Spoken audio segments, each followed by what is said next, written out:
guarantee trips in January. So again, it gives you opportunity to kind of start getting to know a little more about them, what they may need help with, their protection and stuff like that, and then seeing their facility there.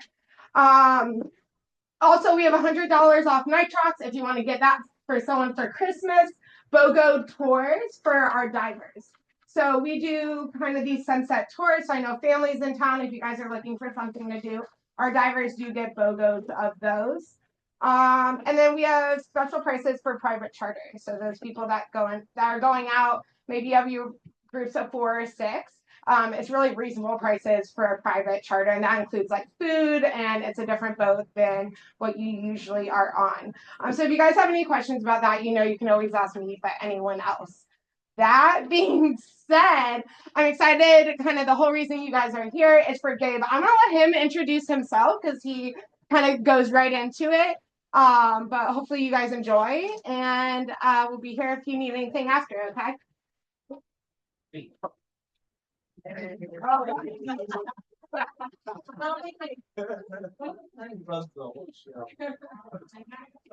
How's it going, everybody?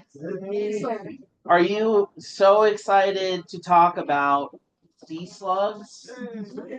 I know everyone here is a mollusk maniac, which is why you braved all this fun traffic to be here with me today. So I know a lot of you in here know me already, probably from the South Florida Underwater Photography Society. But if you don't, my name is Gabriel Jensen, and I am an independent guide and critter spotter that mostly I live in Lauderdale by the Sea. I commute up to the Blue Heron Bridge every weekend, and that's my wife who's in the audience here.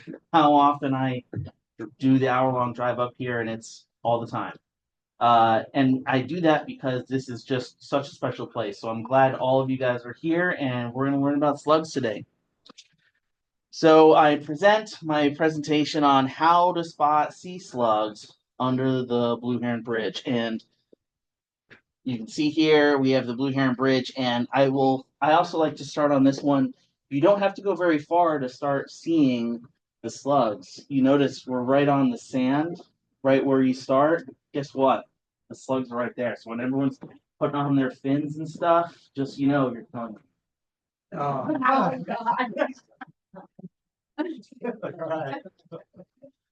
See if this works. Up or down? No.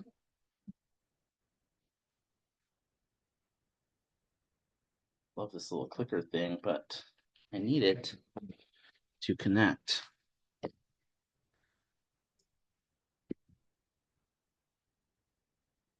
Aha. So, who am I? I am a mollusk enthusiast. So, I'm not a scientist. I have a real job, but I am an enthusiast. So, that has kind of led its. I know Carol here from the Broward Shell Club. There's a strong partnership in the marine science world between the actual scientists and the people that go out there and see these things in real life day after day after day. And it's kind of, it's considered like giving back when you can bring some of the knowledge back and share it with the scientists and general public. I'm an award-winning and published underwater photographer. So like just this last week, I was in Forbes, which is a lot of fun. My first time. I'm a dive guide and professional critter spotter, and I'm a weekend warrior. So that's me. And I'm also an evangelist for local exploration. So part of the reason I love sea slugs is that you do not have to go very far to find them. You can find them in the canals by your house, even though they're dirty and brown sometimes. You can find them right off the beach. You don't have to go very far. You can find them here at the bridge. And I like to start also by going into, can you spot the sea slug? So if Yeah, a little bit. Better. Thank you. Better? Yes. Or the front one down. Thank you.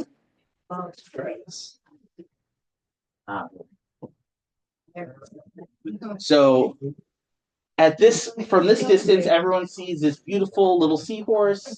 It's probably only like 3 inches long. Can you see the sea slug here? Raise your hand if you see the sea slug. Top of the green? Oh, some people say it's a top. That's actually a hermit crab. All right, well, we're gonna go next. How about now? It's back to the seahorse.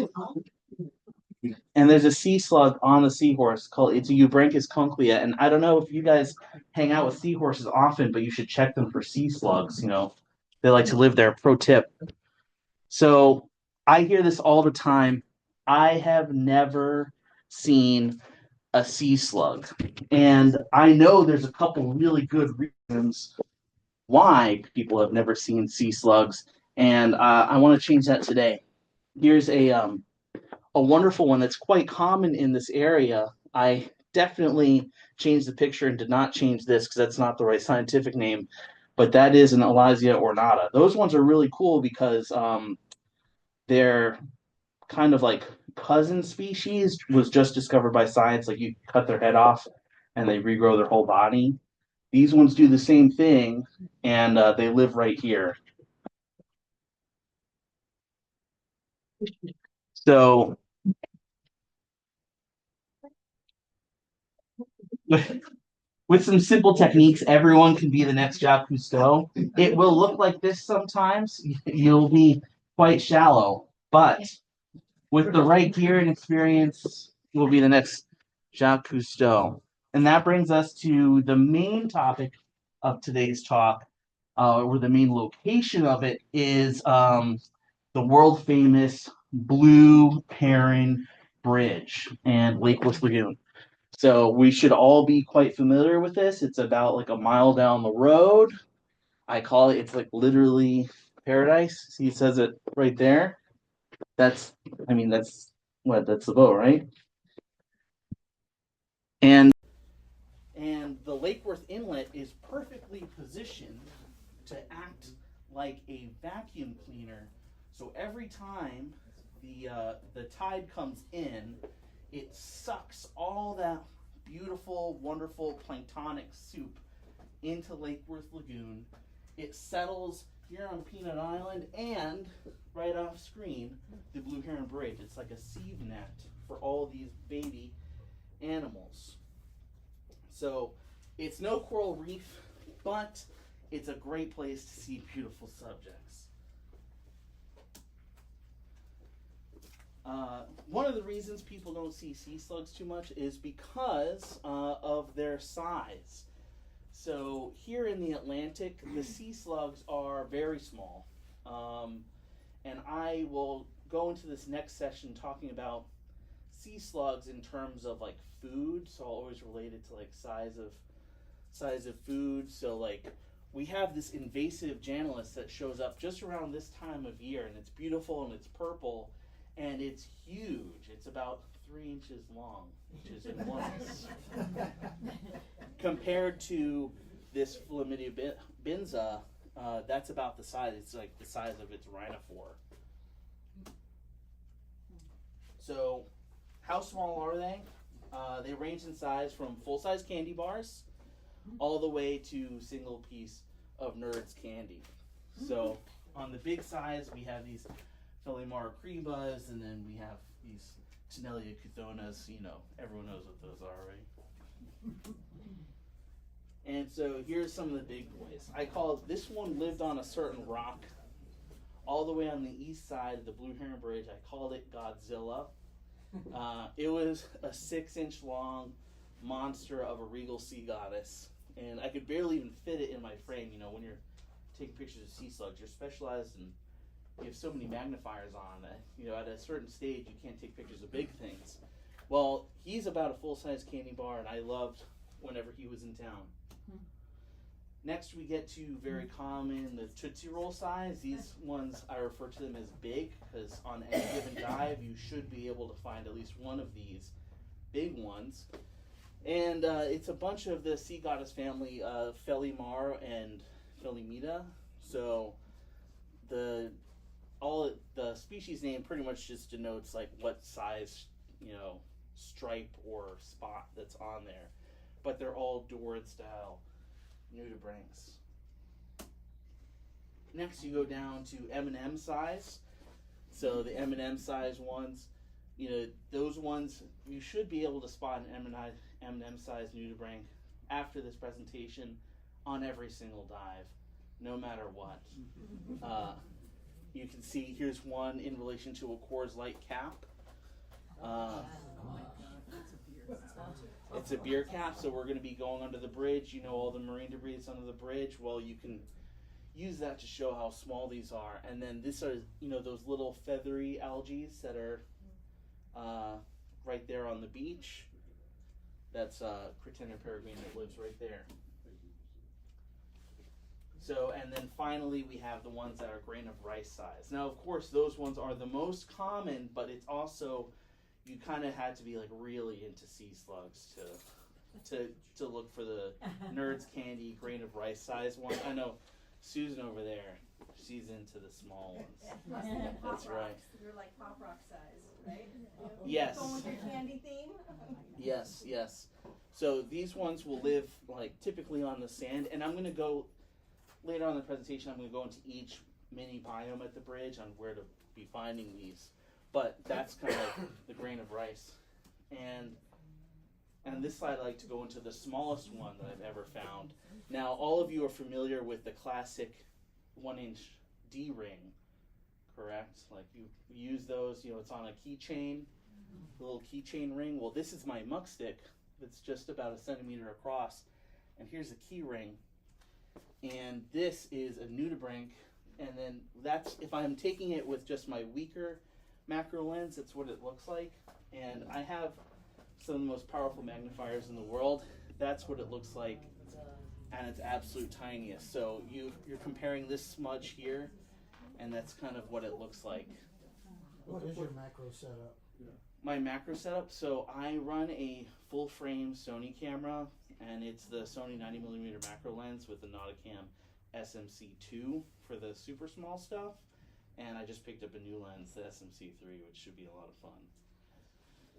So did Chip. New toy. Yes. And now that I've shown you all the different food size sea slugs we have here, I'm going to tell you once again, I know who here has been to the Pacific before and been diving? Oh, yeah, a few of you. And you've seen the sea slugs over there, right? Nice. It's luxurious. You don't need to go that far. We get them right here. And we're going to work on these 4 things to get you there. We're gonna go over the skills briefly. I know everyone here has perfect buoyancy. And I'm gonna go over the locations you can find them at the bridge: the sand, the seagrass, and the juiciest part, the rubble. So, general strategy when you're diving for sea slugs, and when you kind of go into a dive, you don't go in and generally say, I want to look at manta rays, I want to look at sea slugs. If you're going to look for sea slugs, you're going to be, you should commit to it because it's going to take all of your attention. So you have to go very slow. I always like to say, imagine how fast you swim.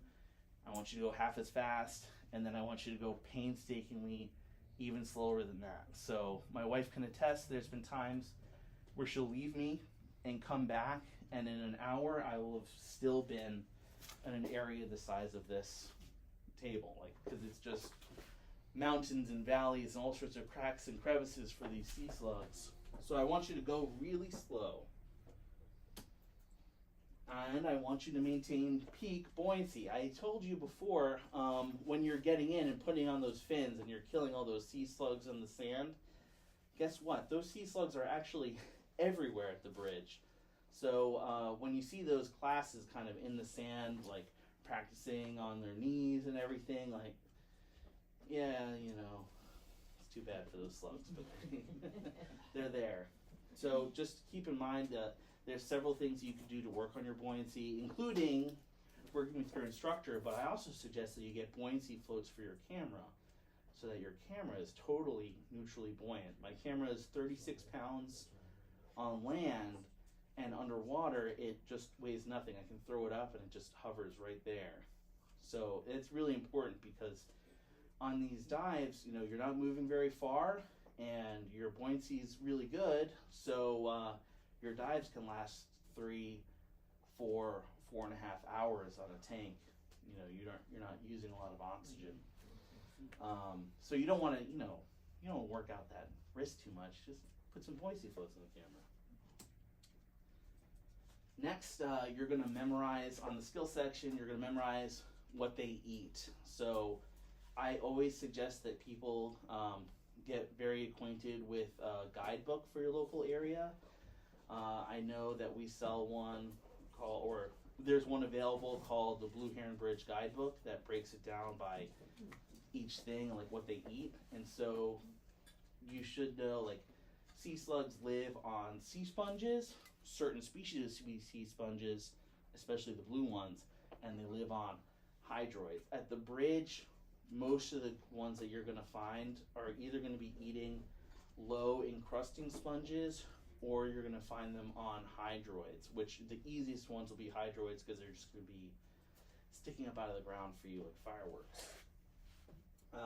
In this example here, this is off the beach, but this blue sponge, Heliclonus caerula, or if I pronounce that correctly, it's like a candy bar for like these great Tootsie Roll sized nudibranchs called Phalimar juliaes. And I know, I can guarantee you, once I check 1, 2, once I get to the third one, there's going to be a colony of sea slugs living on it.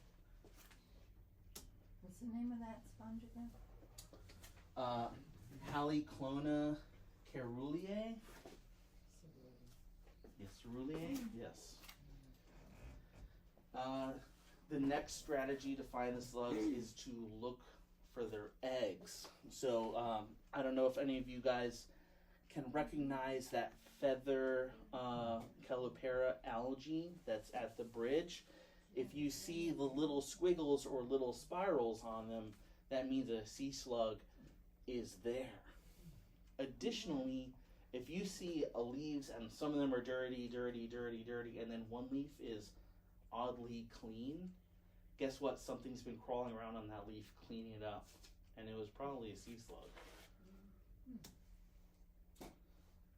So, to find sea slugs on the sand, you're going to get started just where you suit up. This goes for the beach, this goes for the bridge, and you're going to look on down, and essentially you have to look for specks that move. The stuff that lives on the sand is really, really small, and if you're, most of the time when I see a sea slug on the sand, it's because I'm like, did that move? And I kind of like will it into existence. They're actually common enough that most of the time you end up being correct, that the speck that's moving is in fact a sea slug. And hopefully you have a camera that's powerful enough to get that. If you have like a TG system camera, that's like great. In the sand, common for this area, they're there at the bridge right now, flapping dingbats, Gastropteron chalkmole. These guys, or sometimes referred to as the flying taco, and their parapodas here form these like this little taco, and they crawl around. You know, they have a little siphon on their head. If you disturb them, they'll start flapping away, and they'll just kind of fly away. It's still on my list to get a good picture of them actually flying. Also on the sand, this one's a common one for a lot of people to see, is the leech aglaja. These ones are very colorful, also very common at the bridge. You'll find them mostly if you're on a sandy area and you see a slope. They'll be on the slope, not on the bottom, not on the top. So if you're ever cruising along and you see a slope, just look. These guys are maybe, Tootsie Roll size or smaller, maybe an inch, 2 centimeters or so, but they're bright orange. So you'll see them move, and they're fast. And then my mentor, Ariane, has a sea slug named after her. This is Ariane's Dondis. these guys come out at night, and they're, in my opinion, super big, at 2 inches long. And if you're ever on a night dive and you're cruising along the sand and cruising along the algae, you'll see them pop up, and they're just these brilliant white animals with kind of red or orange markings on their face. They engage in penis fencing. So,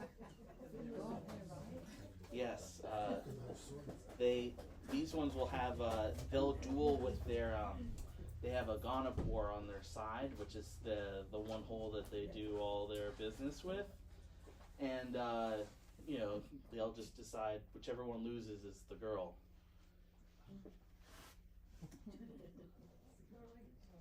And then going even smaller, we have Costiciella nonatoi, which actually I have to correct. The scientists have told me it's actually Pandalivera, one of the undescribed Pandalivera species. So Costiciella nonatoi is a different slug. Sorry, everyone. I know you know what that is.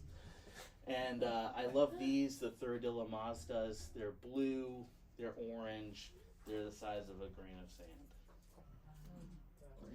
And one of the keys to spotting these kind of slugs is I'll kind of like, you know, when you're defocusing your eyes or you're on like a long drive, you're not like eagle-eyed on the car in front of you. Sometimes you're just looking for movement. Humans are really good at pattern recognition, and so you can actually just look for the V of the rhinophores moving. So if you're ever cruising and you're like, that's a black speck with a V on it, there's a good chance that there's a slug right there, especially at the bridge. Now we're moving on past the sand. You know, we've gotten past that. You've just spent an hour exactly where everyone's suiting up, and now you're ready to go to the algae for your second hour of your Blue Heron Bridge dive. We have, has everyone here dove the bridge before? No.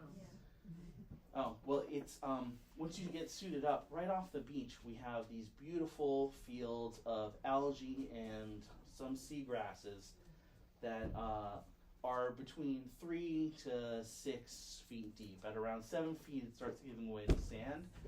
But those are fantastic habitats, not only for pipefish, seahorses, pipe horses, and all sorts of other invertebrates. It's a great place for sea slugs. So you can start looking for these slugs even in 18 inches of depth. So if, let's say, you cross all the way to the channel on the east side and you're on the rocks and you see some algae that's kind of near the surface, you can check that algae and there'll be slugs there. And this is also where I tell you to look for the clean leaves. The Calopera algae, this is by far the most common one at the bridge. And even if you're not on the beach area, let's say you've moved on to either of the channels on the east or west side, you'll see lines of this algae. Like, it'll just be like 6 to 10 stalks of it in a row. It doesn't hurt to put your dive light down and just scan those slowly. The sea slugs will pop up as like a shadow against these bright green leaves. And you can see I have one of these Arians donduses that's kind of living right on a leaf. And everyone can kind of see what that looks like.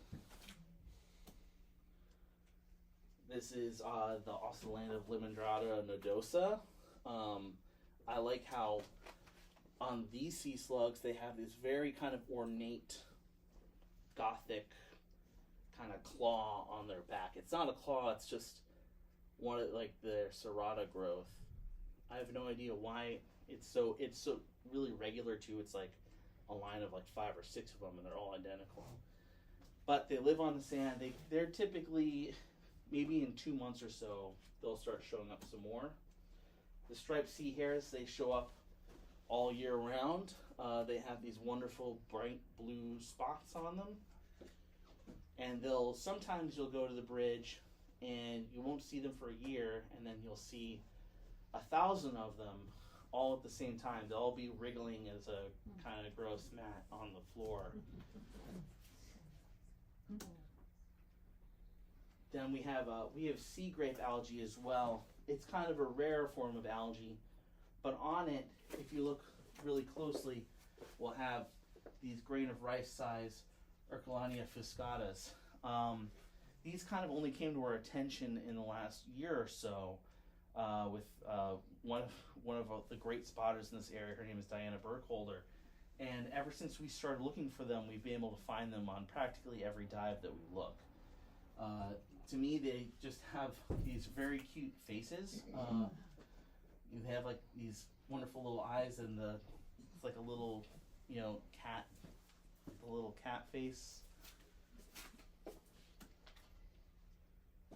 Also on the algae, Ercolania viridris. And these will just look like little tufts of fuzz when you're looking at these algae mats. So you'll look at it, you can kind of like, I know you say you don't touch, but I kind of just touch them, touch the algae a little bit, and you'll see a little tufts on it, and there's a good chance that tuft is actually the serrata on the back of these sea slugs. The manatee grass is the next kind of seagrass to look at. We have more Ercolania viridris. At the bridge, this is very common throughout the Caribbean, but at the bridge it's slightly more rare. This is the Elysia crispata. That's the lettuce slugs, so if any of you have been through the Caribbean, it's a common sight. They get to be huge, 3, 4, 5 inches long. That's typically everyone's first nudibranch, or it's not really a nudibranch, it's a Sacoglassian slug. The paddle blade algae is home to what I think is one of the most magnificent sea slugs in the area. So 2 years ago, I went kind of on an expedition outside of the MacArthur State Park, and I was able to find some of these icebot costiciellas. Since then, we've had a couple more sightings at the bridge. Typically, this is a Caribbean species. And they are the kind of famous like leaf sheep slug that people travel all the way to Indonesia to go find. And we have them just right here. Rarely, but we have them right here. These guys are very photosynthetic, and they do a process called kleptoplasty, where they're able to eat the chloroplasts from the algae that they live on, and instead of digesting the chloroplasts, they have a biochemical mechanism that puts the chloroplasts into the folds on their back, and then they can photosynthesize like a plant. What's even more interesting on a biochemical level is that photosynthesis produces a lot of free radicals, and therefore like it should kill them very fast because it will tear apart their DNA.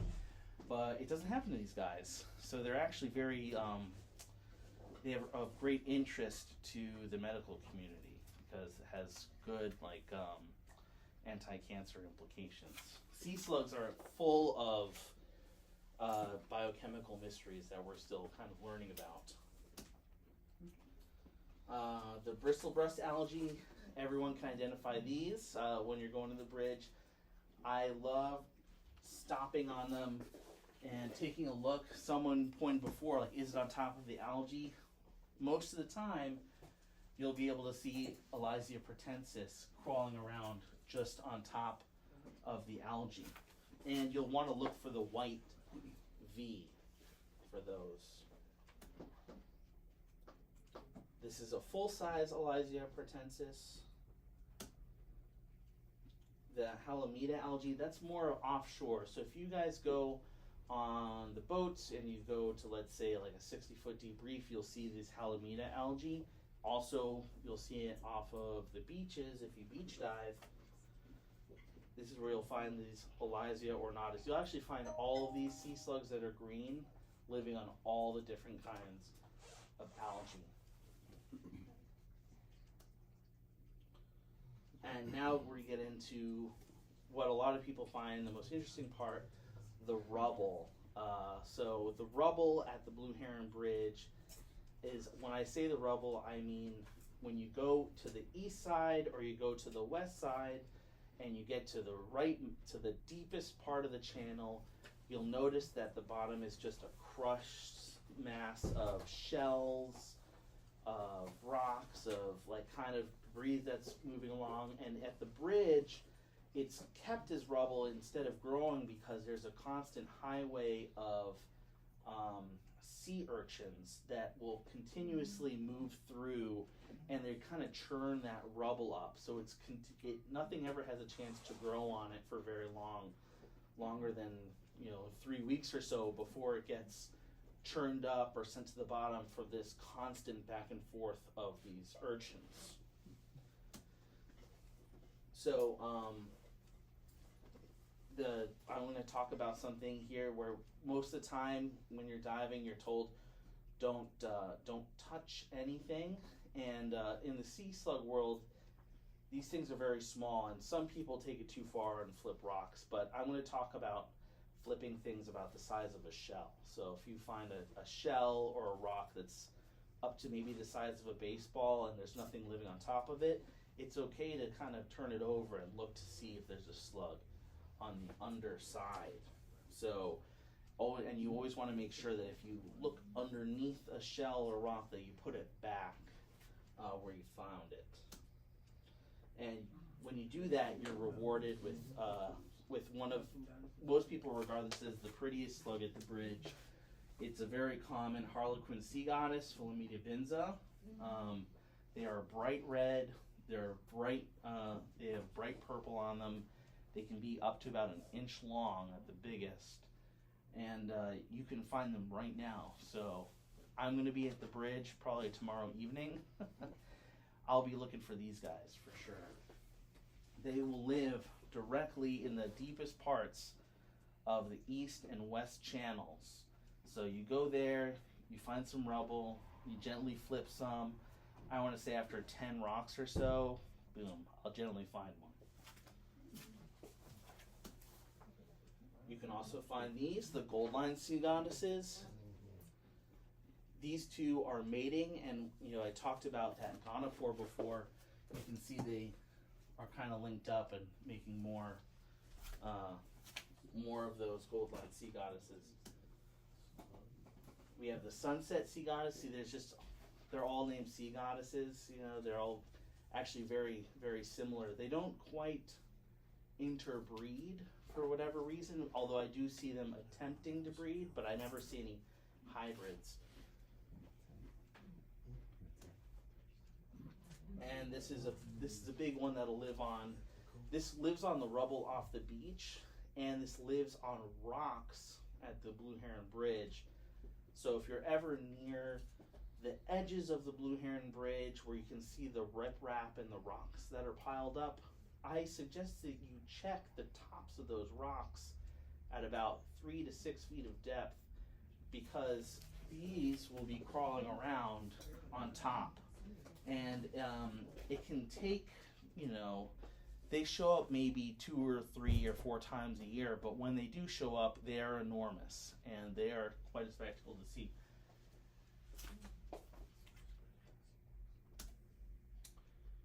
These guys live on the hydroids that are like closely related to rubble. So if you see rubble and a hydroid, all you have to do is look for a speck of red, because red's not really a natural color under there, but with your dive light you can see the reds. Guess what? There's going to be a sea slug. That's another red and white one. And starting around now, these guys will start to be more prevalent. These Plecomophorus lupiensis, they're currently under investigation if they're an introduced species or not from the Philippines. They live on these feather bryozoans that are everywhere on the east and west side. A fun fact about them is that if you're on a night dive and there's like no one else around, and you turn off all your lights and you like touch the hydroid, they will bioluminesce like a little bit. There'll be like a little spark of light. And this is kind of what they look like on a night dive. During the day, they go and hide at the roots of this feather bryozoan, but at nighttime, you almost can't miss them. They're 2 to 3 inches long, and they crawl right along up top. So that's a common, easy win for people that are looking to find a sea slug, especially on a night dive. Next, we're going to go into the hydroids, another easy place to find sea slugs. These are the preferred set of food for like aelid nudibranchs. So on the rubble, I showed you a bunch of door nudibranchs. Those are the ones that kind of look smooth like slugs with two antennae on top. These ones will have all those kind of feathery serrata on their back.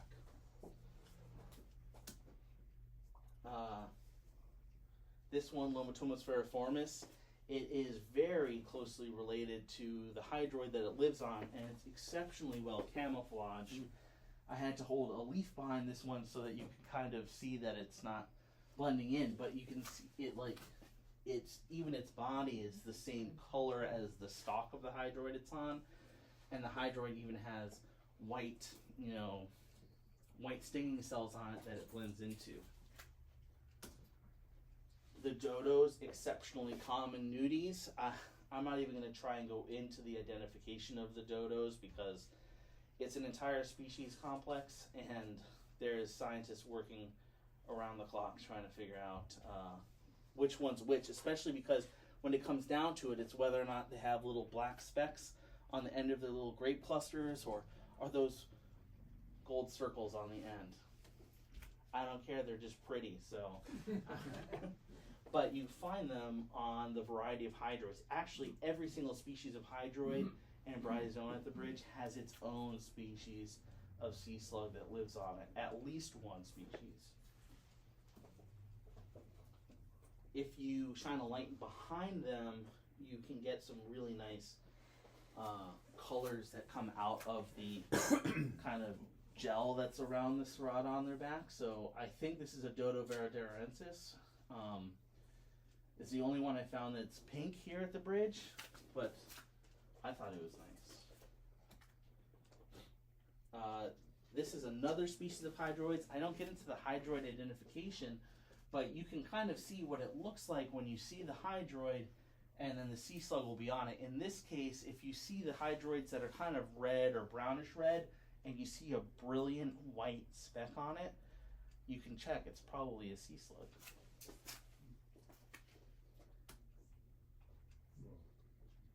And then this is the one, we're currently on the lookout for these left and right, the Janulus flavoannullatus. These guys come and go. Whenever the water temperature reads 78 to 79, I know that these guys are going to pop up. And they like to live on those same kind of feather bryozoans that the Plecomophorus leucaniensis live on. But it's obviously much rare. It's an Indo-Pacific slug, and we do have a small population that comes and goes here. So, if you want to learn more, I suggest these 3 books. I use them pretty much every single week, mostly because no one's born knowing all the names of sea slugs or all the names of the hydroids or everything, but it's really helpful. So I love this one by Mickey Charteris, Caribbean Reef Life. He does his guidebook by going through like the food sources and then what lives on each one, so it's very helpful. So he'll have like an entire section on sponges, and then for each entry of a sea slug or critter, it'll say like, please reference the sponge on page 57. Really helpful. The next one is the Bible of Caribbean Sea Slugs, literally Caribbean sea slugs. And this one has most of the species. It's slightly out of date by now, mostly because sea slug identification is kind of on the, I say it's the cutting edge, but mostly it's just a kind of slightly neglected offshoot of marine biology. So things change names frequently as more information is known about them. And the last one, of course, is the Blue Heron Bridge companion book. And I'm not saying that just because I'm in it. It's a specific guidebook just for the Blue Heron Bridge. That'll go into all the kind of critters that you want to see in there that aren't just sea slugs, but it has the sea slugs. And if you want to live the slug life, this is a plug for my online store, right? So they have these wonderful leggings that are made of recycled material that have sea slugs on it. Angel will be on there tonight. Yeah. And to finish up, this is a bonus. This is my corgi banana dressed up as a sea slug for Halloween, and I kind of photoshopped him into various places at the bridge. You can see this is a good representation of the rubble bottom.